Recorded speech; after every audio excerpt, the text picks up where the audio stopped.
Avraham Avinu, Abraham from Genesis, is sitting at the entrance of his tent in pain. He's in pain from the mitzvah of Brit Milah. And yet he sees three individuals approaching, who we learn from the commentators are angels, malachim. And he feeds them. Why would you feed angels? Angels have a spiritual composition. And the Kedushas Levi teaches that Avraham fed the angels in order that they could understand the experience of the human flesh. Because God's messengers can't understand the human condition as spiritual beings. Avraham feeds the angels so that they might come to understand the predicaments of the human condition of suffering and pain and the tragedy of sickness and poverty. Avraham wishes to awaken these angels. And yet we know we can't awaken the angels beyond their state, their nature. But perhaps we can awaken ourselves and awaken one another. Because we need one another. We desperately need one another. In fact, a recent study from an academic at Harvard revealed that worse than other lifestyles, smoking or bad nutrition, that a lack of social relationships is more harmful.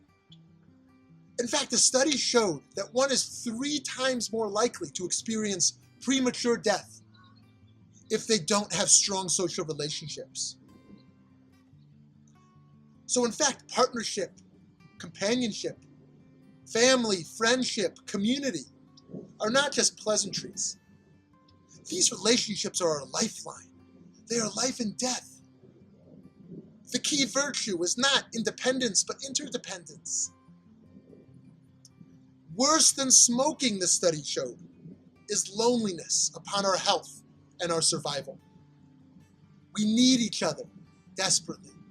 And yet the biggest barrier we experience towards reaching out sometimes is our past pain. We have vulnerability and we have scars. And so we're afraid to create those new relationships. And so here we learn the importance, the virtue of forgiveness. And that forgiveness is not merely for another person, although it can be a gift, but it's for our own health, our own survival, our own strength and survival. Desmond Tutu, who has thought so much about forgiveness because of his work for reconciliation in South Africa, in his book on forgiveness, he writes a poem. I will forgive you. The words are so small, but there's a universe hidden in them. When I forgive you, all those cords of resentment, pain, and sadness that had wrapped themselves around my heart will be gone. When I forgive you, you will no longer define me. You measured me and assessed me and decided you could hurt me. I didn't count, but I will forgive you. Because I do count. I do matter. I am bigger than the image you have of me. I am stronger. I am more beautiful. And I'm infinitely more precious than you thought me. I will forgive you. My forgiveness is not a gift that I am giving to you. When I forgive you, my forgiveness will be a gift that gives itself to me. Indeed, our own strength, our own health, our own survival is crucial because we matter, each one of us, but also because others need us.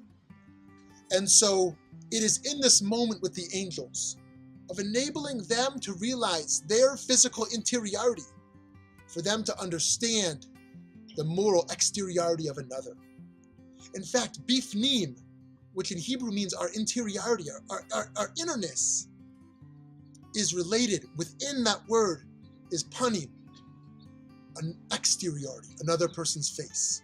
That by coming to awaken ourselves to our own inner self, our own inner being, we become awakened to others as well. And that's the chiddush of Avraham Avinu. That's the insight of Abraham in feeding the angels.